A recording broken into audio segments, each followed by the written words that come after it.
موږ سره مشتاق صاحب لاین باندې جماعت اسلامي امیر خیبر پختونخوا. السلام علیکم مشتاق صاحب.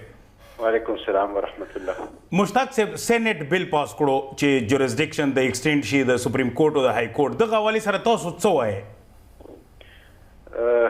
ډیره مهرباني، ډیره مننه. زما په خیال باندې دا یو ریفارمز طرف ته، اصلاحاتو طرف ته، قبایلو ته بشري حقوق ورکولو طرف ته وړوکی لیکن ډیر اهم سټپ دی، یو ډیر اهم قدم دی. او زما په خیال باندې د سپریم کورټ پاکستان جوریسډکشن ایکسټنشن وشو او د پېښور های کورټ د اختیار توسيع شوله. د دې په نتیجه کې به خلکو ته د انصاف یو درب ملاو شو، د فریاد کولو د جړا کولو یو ځای ورته ملاو شو، او کم از کم هغې باندې چې څوک ظلم کوي، د هغې چې څوک استحصال کوي، د هغې د مخنیوي څه یو چینل یا یو پلیټفارم هغې ته اوسه مهیا شو، دستیاب شو. نو زه ډېر لوی څیز نه دی، خو یو وړوکی سټپ دی او اهم سټپ دی. د دې په نتیجه کې به اوس د ریفارمز یو دروازه کولاو شي. لکه تاسو ویلی شئ چې د سفوکیشنو یو حبس و، په هغې کې د یخې هوا یو کړکۍ کولاو شو، او د هغې په نتیجه کې به اوس مخکې موږ یو ډېر اوږد سفر کوو. ډېر لوی اوږد سفر دی، دا وړوکی سټپ دی، وړوکی سټپ دی، اخري سټپ نه دی. د دې نه پس یو اوږد سفر د فاټه د مین سټریمینګ قومي بهیر کې د راوستو دپاره جدوجهد کول او د هغې جمله مسایل او یا کاله داسې بې انتها نظر انداز شوي. صفا خبره دا ده چې ریاست پاکستان ظلم کړی دی یک طرفه د فاټه عوامو سره.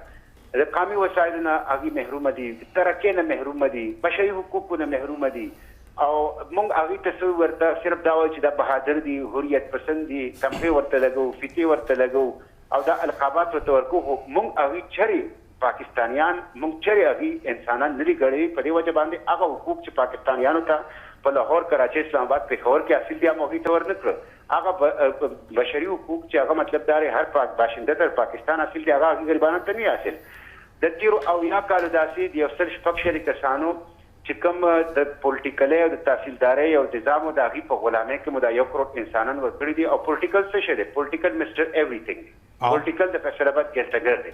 هغه سره 12 محکمې دي، د 12 محکمو هغه براه راست انچارج دی، هغه جج هم دی، هغه جیلر هم دی، هغه ډي پي او هم دی، هغه ډپټي کمشنر هم دی، هغه هر یو څیز دی.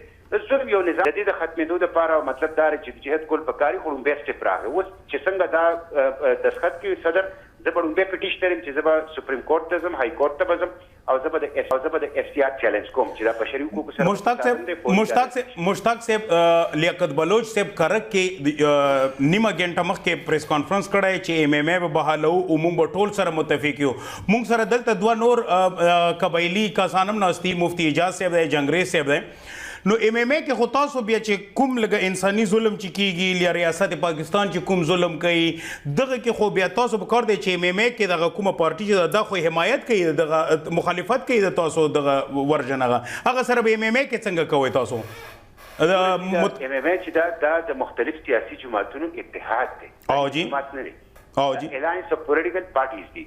په یو پولیټیکل پارټي کې هم اختلافي او په یو کور کې دننه اختلاف، پولیټیکل پارټي خیر ډېر لویه خبره، په یو کور کې دننه اختلافي. د اختلاف مطلب دا نه دی، د اتفاق مطلب دا نه دی چې 100% اتفاق. 100% اتفاق خو صرف قبرستان کې چې ته ورته څه وایې دا طرف نه. نو لکه ظلم چې دومره ظلم کېږي چې تاسو مشتاق صاحب د هغې جواب په هغې پخپله ورکړي، د هغې مشر تاسو سره ناست دی، د هغې جواب په هغې ورکړي. زما د پارټۍ دا نه صرف موقف دی بلکې زموږ د 13 کالو دا جدوجهد دی چې د فاټا قومي بهیر کې راوستل. زه مشتاق صاحب تاسو خبره کوم.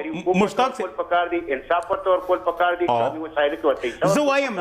مشتاق صاحب نظام دا کار نه دی کړی، مشتاق صاحب دا کار نه دی کړی، لهذا موجوده نظام د ختمول پکار دي او نوی نظام دي ته ورکول. مشتاق صاحب زه خپله قبایل یم، زه منم چې یاره په قبایلو سره ظلم کیږي، ریاست پاکستان ورسره ظلم کړی، پولیټیکل ایجنټ ورسره ظلم کړی، نور ورسره ظلم کیږي.